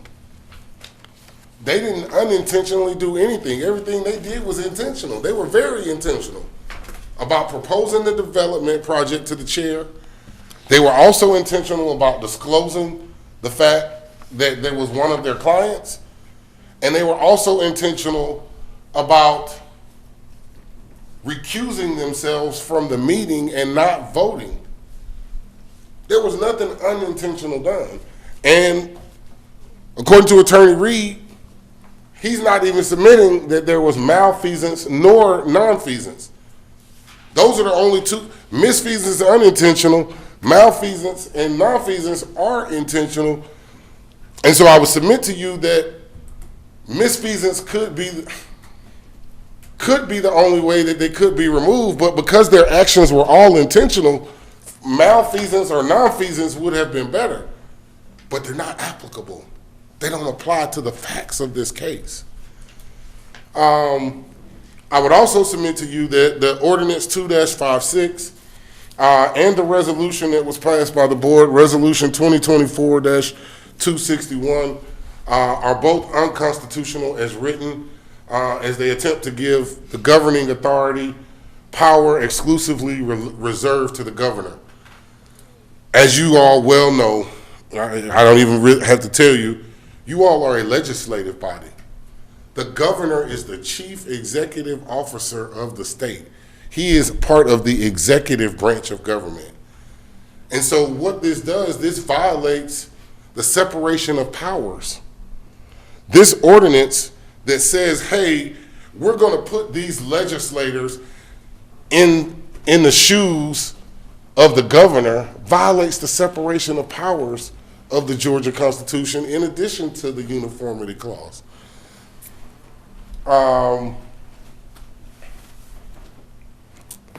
And I did want to also, before I sit down, I made some additional notes about some of the things that were contained in Attorney Reed's presentation. And I do want to submit some documents for your review and to be part of the record. Attorney Reed introduced the intergovernmental agreement. And that intergovernmental agreement, trying to find the date. Okay, this is April of 2024, and he said that they were members of the Development Authority. The intergovernmental agreement is between the Development Authority of Clayton County and Clayton County itself. Mr. Christmas nor Mr. Craddock are not parties to that agreement. Now, they're on the board of the Development Authority, which is a party to the agreement, but Mr. Christmas and Mr. Craddock are not parties. They did not sign this agreement individually on their own behalf. The chair, C. Harrison Brady, signed that agreement on behalf of the Development Authority. I think that's very important because the Development Authority rejected the proposal. They never approved it. So what that means is that the Development Authority complied with the intergovernmental agreement, and that what is being suggested is that individual members of the Development Authority who were not even a party to the agreement should be held liable because the Development Authority complied with the agreement and rejected their proposal. That, I would submit, is not logical to try to hold individual members responsible for the obligations of the Development Authority, and that the Development Authority did in fact meet its obligations under that agreement. Additionally, Exhibit F on page 26 of Attorney Reed's presentation, Clayton County Economic Development Plan. He said it says it's adopted July 13th, 2021. There was no evidence submitted here today that Mr. Craddock nor Mr. Christmas were members of the Development Authority or the Urban Redevelopment Agency on July 13th, 2021. Likewise, there was no evidence presented today that the county or the Development Authority provided Mr. Christmas or Mr. Craddock with a copy of this July 13th, 2021 Strategic Economic Development Plan. You say, oh, well, here's the Economic Development Plan. They didn't comply with it. Well, where's the proof that they knew about it? Where's the proof that they got notice that it existed? Where's the proof that they had notice of these recommendations? I would submit to you that there was no proof submitted today that they received notice of that economic development plan, nor that they were members at the time.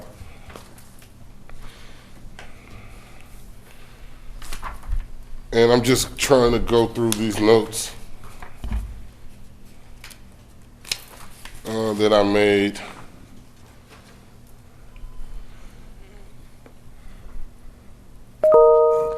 I would submit the same thing as regards to the public hearing, millage rate increase, You know, I heard the statement that it was publicly known that the residents didn't know of that. However, again, I would submit to you that the record lacks any evidence that this information was provided to Mr. Craddock nor Mr. Christmas, nor to the Development Authority itself. And as such, I would submit that. Mr. Arrington. Yes, ma'am. Which information are you talking about now? The video. The video public- of the public millage rate, public hearing on the millage rate For increase. Clayton County residents? Clayton County residents? Is that what you're saying? Yes, ma'am. That Yes, they were ma'am. not provided with, say that. Yes, ma'am. Again, I would submit to you that just like they were not provided a copy, well, I don't know if they were provided a copy or not. All I can say is there was no evidence presented today, that they were provided a copy of the July 13th, 2021 Public hearing. Strategic Economic Development Plan. And I would submit to you that there's no evidence that they were provided notice of the residents concerned at the public hearing regarding the millage rate increase in July. I mean, we had a Fulton County Board of Commissioners meeting yesterday. I'm sure there were people that watched, but that doesn't mean that everybody in the county got notice. That doesn't mean that the members of the Fulton County Development Authority got notice of the public hearing that we conducted on the budget or on the millage rate. And I would submit to you that, again, notice is fundamental requirement for due process. And so without evidence being presented today that they specifically received notice, Mr. Christmas and Mr. Craddock, that they should not be held accountable for that. You know, I was looking at this Fieldstone Glen meeting, Exhibit J. I assume that there is proof in here somewhere. I've been unable to find it through pages 73 to 99. Again, I take Attorney Reed at his word. He says that Samantha Moulate was actually Dr. Brady, who was the chair. And I assume, you know, I know Attorney Reed is a good guy and that he is a truthful person, but I will submit to you that Samantha Moulate on page 78 says, "Good afternoon, everyone. Thank you for your patience. We're having some light technical difficulties. Dr. Draddy is trying to configure his device to sign on. One moment, please." So I don't know where Dr. Draddy came in. Brady, I apologize. I don't know when Dr. Brady came in and allegedly started speaking through Samantha Moulate's computer. I did not get a chance to go through all of those. I did go from 73 to 99. I do not see anywhere in there where there is an acknowledgement that Dr. Brady was doing it for Samantha Moulate. And to the contrary, I see specifically where Samantha Moulate specifically says Dr. Brady is having trouble logging on. So, and again, like I say, I assume Attorney Reed can point that out. Maybe he can. But I would submit to you that it doesn't matter because the Development Authority did not adopt these procedures. And I'm going to sit down. Just give me one moment, please, to go through and look at the rest of my notes here.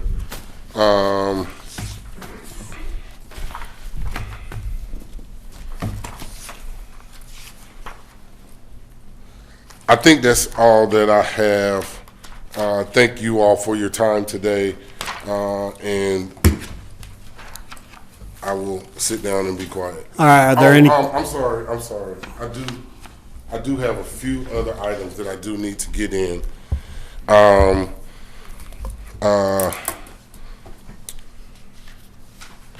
One is the webpage of Mr. Dan McRae, who is a partner at Sayforth Shaw LLP. And the second one is an article from the AJC that says the Georgia Senate Committee debates reforming development authorities.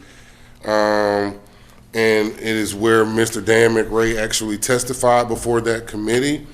The last is a copy of Development Authorities, the Premier Local Authority for Economic Development by Daniel M. McRae. It is a 50-page training document. He is actually hired by development authorities throughout the state to provide them training as to what they can or cannot do. And the last thing that I will note, which comes directly from his presentation,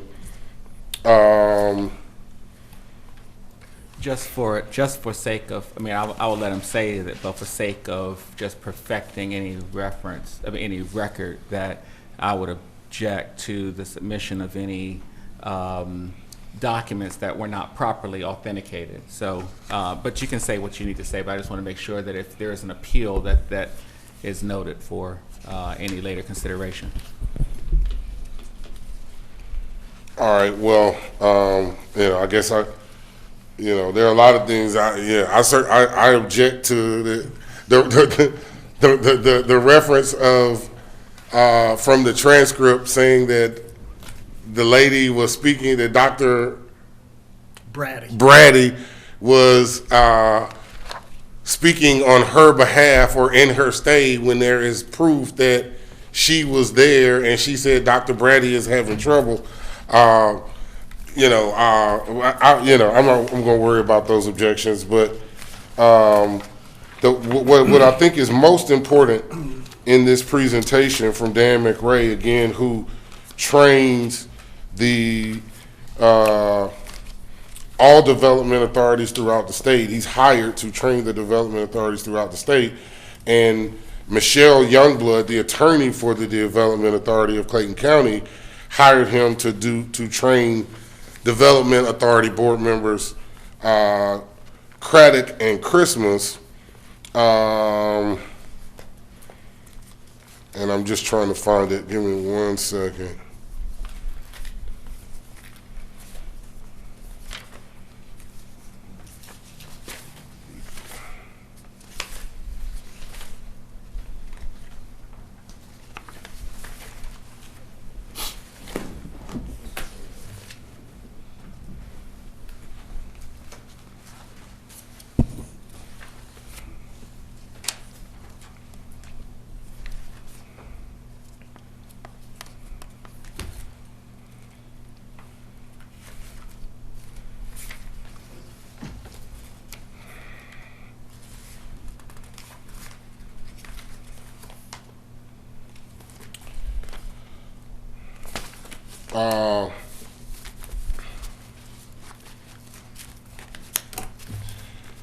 Mr. McRae says, and I don't know the page number. I'll see if I can try to 18.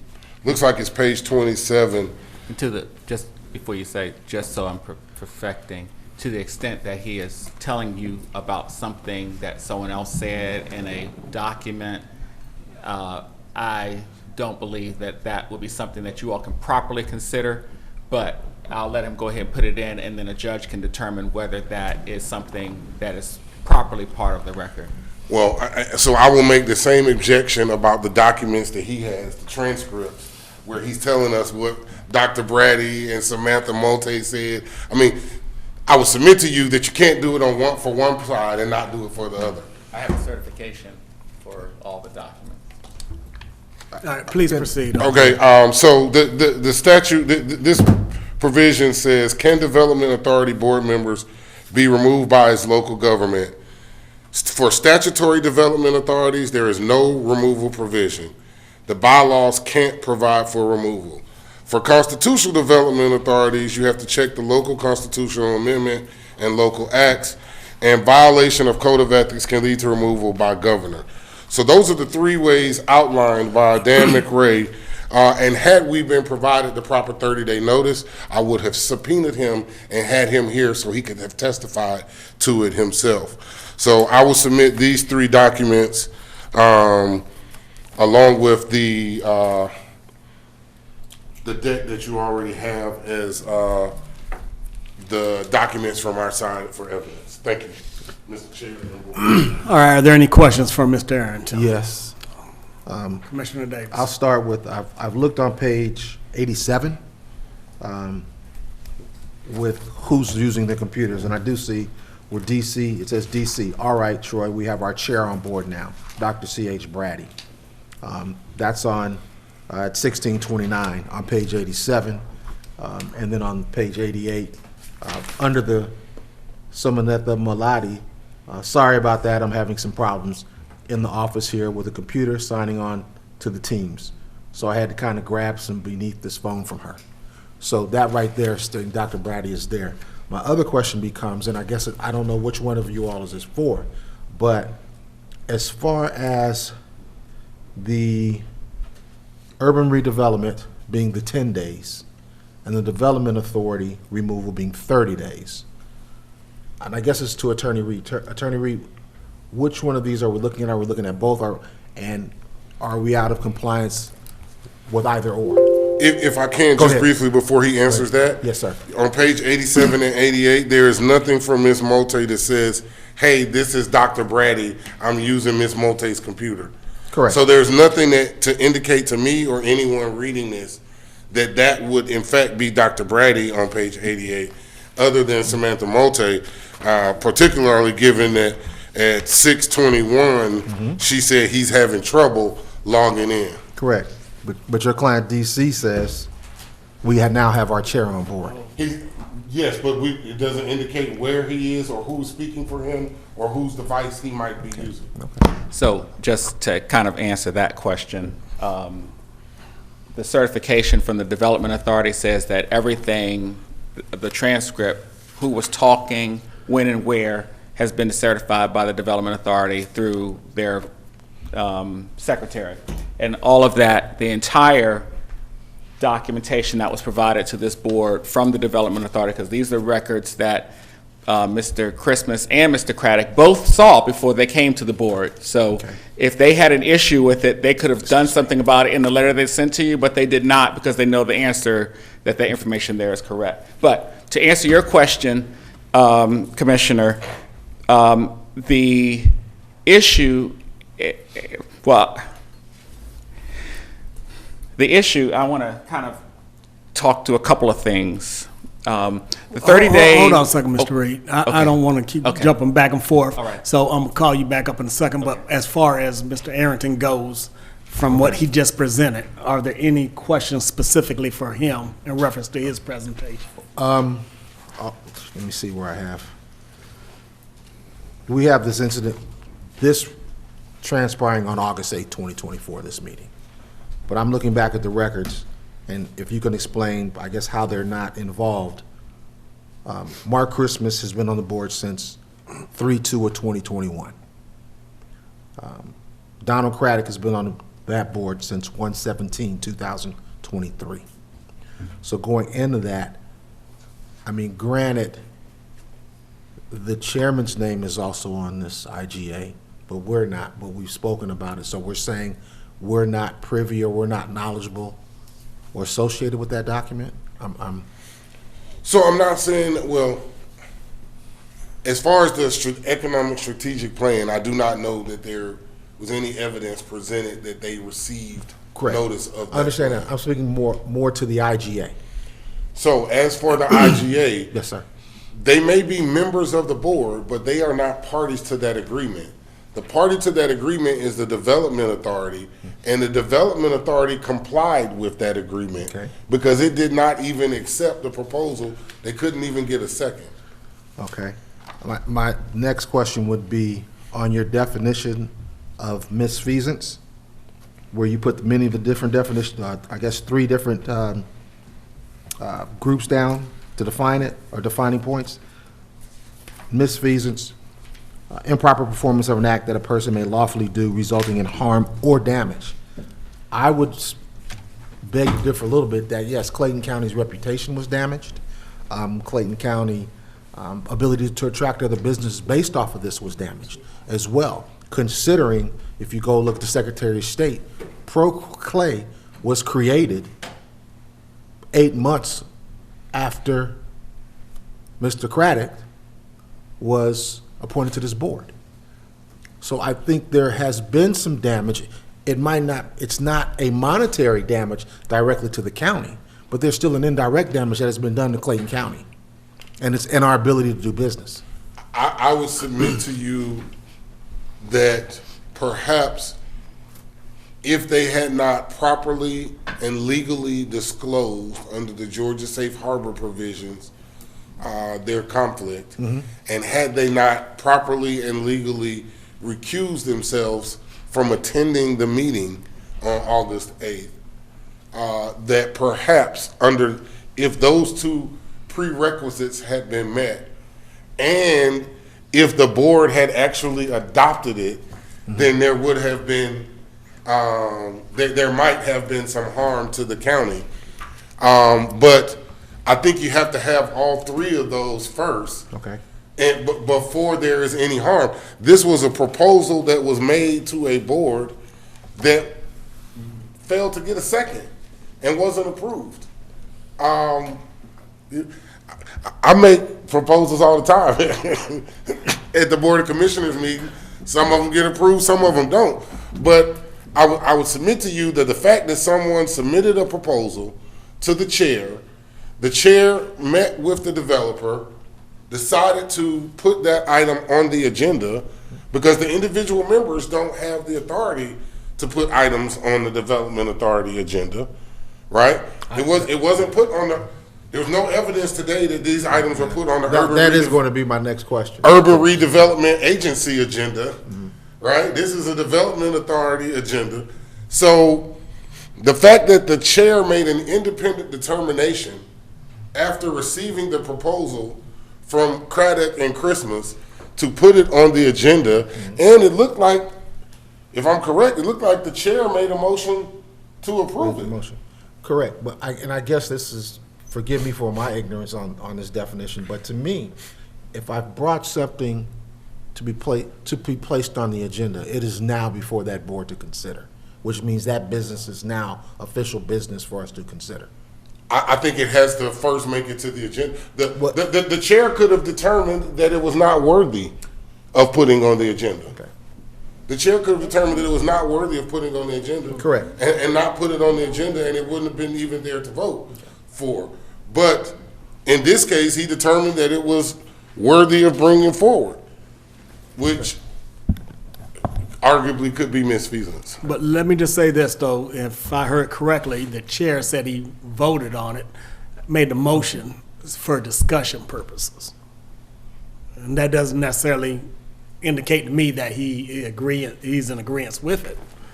But if I'm correct, it was said that for discussion purposes, he made the motion. I will take you at your word. My recollection, I was reading through, I would submit to you that the rule we all learned growing up is applicable here. No harm, no foul. Thank you. Hold on, don't run off just yet. Any other questions? Well, yes, more of a statement.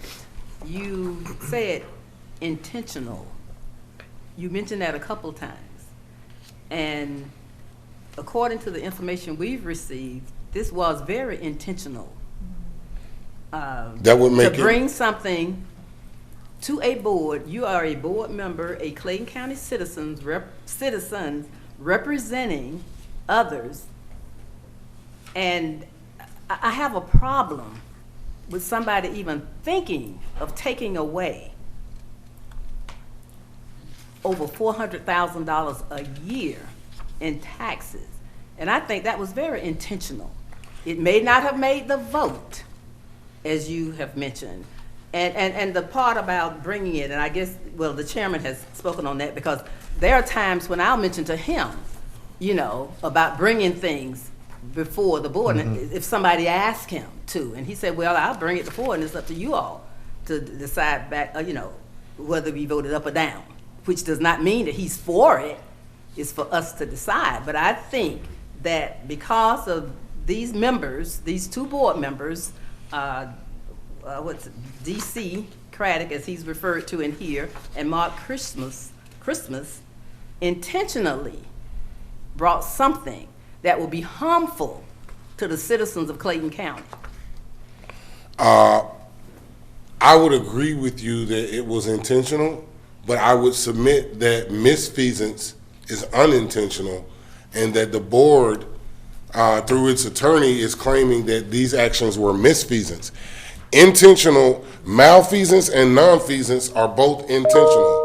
However, the information that was presented today was that this was misfeasance, and misfeasance is unintentional. And so what I would submit to you is you are absolutely correct. They were intentional about disclosing that the developer was one of their clients. They were intentional about recusing themselves from the meeting and from the vote on that project. They were very intentional. I would submit to you that you are correct, but that intentionality is what shows that there was no misfeasance. Well, I don't argue with attorneys. Mr. Reed can tell you that. But I will say, I personally have a problem with a member of a board, any board, that would even consider doing that to the citizens of Clayton County. So intentional, non-intentional, malfeasance, misfeasance, or whatever, that's the problem I have. I completely respect that, Commissioner Hambrick. What I would say to you is, I have a problem that the Fulton County Tax Commissioner and the Fulton County Clerk of Superior Court get to keep money that they collect. But the law allows for it. And the fact that I personally have a problem with it is irrelevant. Well, like I say, I don't argue with attorneys, but Yes, you know, ma'am. but I have- Commissioner Davis. And I will go a little bit further than Commissioner Hambrick. I actually believe through their own private corporation that they established, what, in August or one in, I think, December 2023. It was intentional to bring. Of what year? 2020, I think it's 2023 on my notes. 23, okay, I thought I heard 2024 that they ordered. You might be correct. Well, I think he I'm was sorry, saying they set 12/30, it up. 2023. But the whole thing, I think it was intentional for them to bring this client. I think it was intentional for them to begin to look for profit from this client. But I think it was unintentional on their part on what kind of taxes would be abated from this county. I think that was unintentional. But I think everything else was intentional to look at it. But there's- Well, and the reason I say that is because when you're put on a board on 1/17/2023, you start a company 12/30/2023, and then you begin to bring something to this board in the summer of 2024. There are certain things that are, well, we can assume are intentional. But now what the county is going to begin to deem as uncollected or abated, I believe that part is unintentional. And therein lies many of the damages to our county. Thank you, Commissioner Davis. What I would submit to you is that I believe you are correct. I believe that they attended the training by Attorney Dan McRae for development authorities. I believe that they learned what was legal and what was illegal. I believe they learned that they could have a company and that they could do that legally as long as they, one, disclosed it in advance, two, recused themselves from the meeting. So I think they were very intentional. The only part I would submit to you that the taxes being unintentional is impossible because the development authority never passed it. Well, what was unintentional was the development. They didn't intend that the development authority would not pass it. You're right. The development authority did not pass it, but those taxes were still real because they had been collected in the previous years. And they recollected every other year because it never got passed. And so, therefore, I believe that part was unintentional because of other things. So, I would submit to you that it's not right for consideration. Okay. Right? It's not right because it never passed. So, because the county actually did receive the taxes, I don't know how you can hold someone liable for a proposal that didn't get passed. I understand. What I can do and what I do can be different. But when I still look at the damage that can be done, and that's the definition I'm going off, when I look at that word damage, I believe Clayton County has been damaged. Certainly respect your opinion to have that belief. I humbly disagree. Anybody else have any other comments? All right, thank you. Thank you, Mr. Chair. All right, Attorney Reed, in the way of any kind of closing remarks, and to answer Commissioner Davis's question, you're looking correct. If Mr. Arrington is going to do a closing, then I'll go after him. Okay. I'm done. Okay. So let me just address a few things. Again, if I were Mr. Arrington, I would probably try to argue the same things. But unfortunately, the much of what he has argued, I don't think has much to do with what you are here to discuss. So first, the issue relating to, and I'm going to pull up actually his slide where he talked about misfeasance. It says under the definition he provided as the performance of an unlawful action in an illegal or improper manner under Webster's dictionary. It's the same thing I provided for you under Blacks. Now, of course, he also added the other one from Cornell where it says no harm or injury, and I think to Commissioner Davis's point, it doesn't necessarily mean financial. It doesn't say any financial harm. The fact that you all have had people just even today stand up and question the efficiency and the efficacy of the Development Authority by virtue of you all having to have this hearing is harm. So that under the definition of Blacks, Webster, Cornell, misfeasance is where the actions of Mr. Craddock and Mr. Christmas have brought today. Much of the other things he talked about, the 30-day, let me speak to that just a second. The 30-day, and I'm going to refer you to page 10.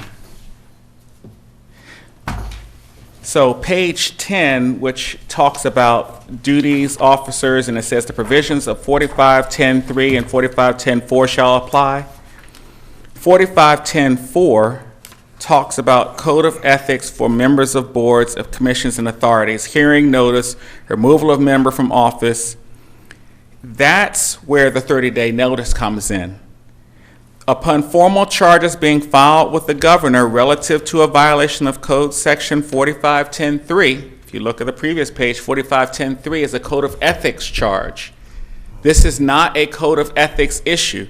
Even if you look at the board's ordinance 2-56, Section 4, which is what he quoted quite a bit from, deals with 4510.3 to 4510.5. We're not dealing with code of ethics issues. So even whether you substitute governor or board of commissioners, that doesn't matter because that's not the issue we're here on.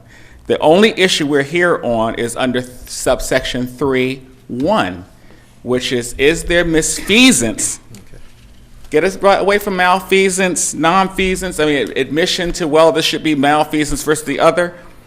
The intentionality is not an issue because we're not going under intentional. We're going under the definition of misfeasance, which he's provided, which has been defined multiple ways, and all of the elements of each of those definitions have applied with the facts that are here.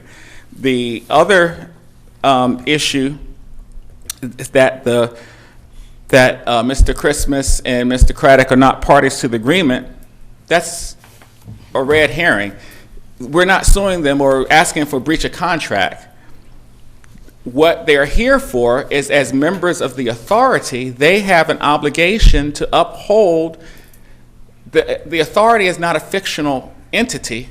The authority is made up of members, of which these two are members. And so for them to carry out the duties of the authority, it can be carried out through the actions of the members of the authority. It doesn't get carried out from some fictional whatever. It's the members who carry out the duties.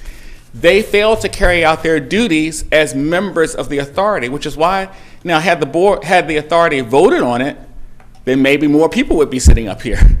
But they didn't. The only people who brought it and the only ones who are being held accountable are the two who spearheaded bringing this egregious project to the county, or I'm sorry, to the authority for consideration. The other issue he raised was that it's not logical to hold the individual members responsible. I don't know if that helps him. They're on the authority to carry out I didn't know that we were responsible for the economic development plan. I didn't know that citizens were upset with a millage rate increase, and that is a defense to why I should stay on the development authority. I don't know if that is a helpful fact or not. If anything, I should throw that in there as additional grounds for their misfeasance, that the fact they did not know what the grounds were of what they agreed to as members of the authority, but we're not having to go to that. He was just making that argument. The real issue is that this project, the terms of this project, simply did not meet the standard of what the authority did, and as these two members spearheaded in bringing that, that is the reason why. And to give Merriam-Webster's dictionary of harm, dictionary definition of harm, it means to reduce the soundness or effectiveness or perfection of an entity. The citizens who are here, who stood up, the citizens who are watching right now, the effectiveness or the perceived effectiveness of the development authority has been harmed, reduced. The perfection of how they carry out their role has been harmed by the fact that you're actually having to have this hearing right now because of these two authority members' actions.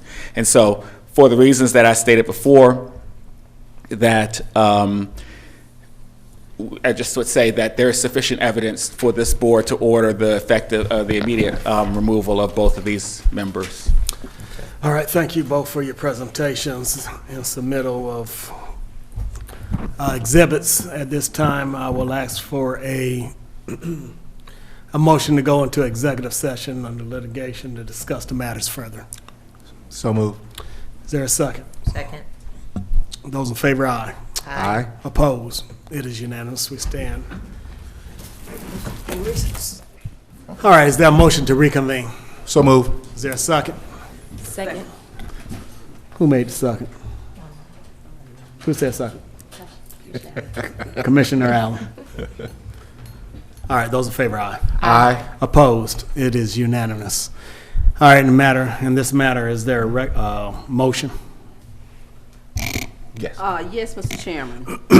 I would like to make a motion, in order to order Donald Craddock to be removed from the Development Authority of Clayton County and Urban Redevelopment Agency effective immediately because he committed misfeasance in bringing a project for consideration by the authority which was outside the authority's scope of work under its intergovernmental agreement with the county, and where the terms of the project did not provide an economic benefit to the county. All right, is there a second? Second. Second by Commissioner Allen. Are there any questions? Those in favor, aye. Aye. Opposed? It's unanimous. Is there a motion in reference to Mark Christmas? Yes. Commissioner Davis. To order Mark Christmas be removed from the Development Authority of Clayton County and Urban Redevelopment Agency effective immediately because he committed misfeasance in bringing a project for consideration by the authority which was outside the authority's scope of work under its intergovernmental agreement with the county and where the terms of the project did not provide an economic benefit to Clayton County. Is there a second? I second. Second by Commissioner Reeves. Are there any questions? Those in favor, aye. Aye. Opposed? It is unanimous. You made a unanimous right decision. Let's go.